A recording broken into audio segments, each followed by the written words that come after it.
good idea, for example, to put on a book of the writing methods they use. There's a couple of writing methods out there.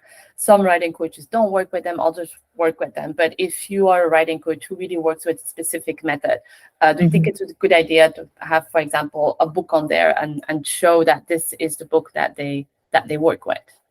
Yeah, The method they work with. absolutely, I would do that. And I'm assuming some writing coaches might have these questions.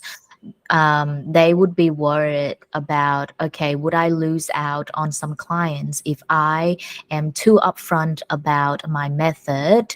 If I put it on there, will it filter out people who don't really know about the method or who don't really believe in that method?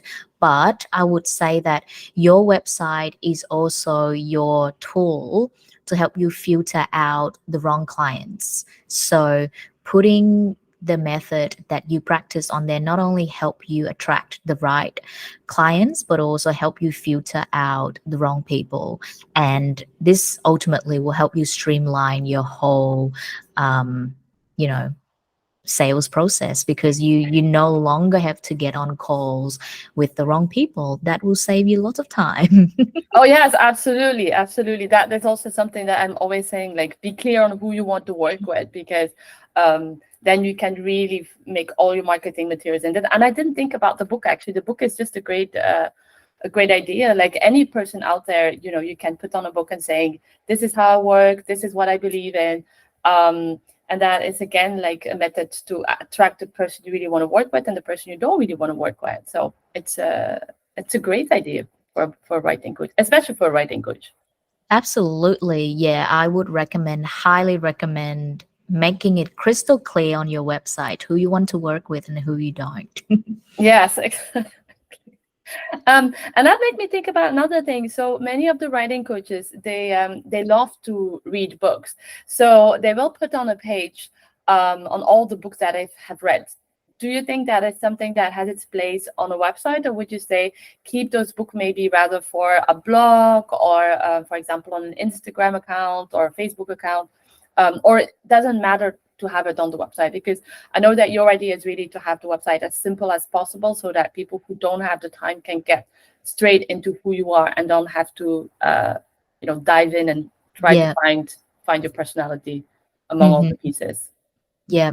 Where on the website do you think they would have these books displayed? Yeah, most of them will make like a separate page. So you will have a separate page with the books I've read or the books that I'm advising.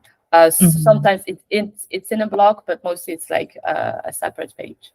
Okay, so it's separate to their work. It's Yes. sort of like books that I'm reading right now, and it's sort of like a book review section. Exactly. Yes, exactly. Okay, so I would treat that type of content as a blog for sure.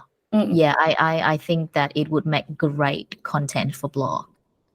Yes, that's indeed also what I think. But you're the expert. I'm not, so that's why I'm inviting you here. No, but I think it's such a great idea. I think it would help them connect on a deeper level with their audience. Yes, especially as most of the writing coaches, we see that people are getting more and more into a niche. So, for example, someone who is a romance writing coach, I find it always good that the future clients have an idea of, okay, this is the kind of romance fiction that she's reading. So is this connecting with my book or not? Right. Yeah, I see. Yeah, that's a brilliant idea. Yeah, I think it's great. Yes. Absolutely. Yeah. So writing coaches out there, this is what you can do with all the books you read. Because my writing coaches, they read a lot. Like, everybody reads a lot. The people I work with read. I love your brains. Oh, yeah. Yeah,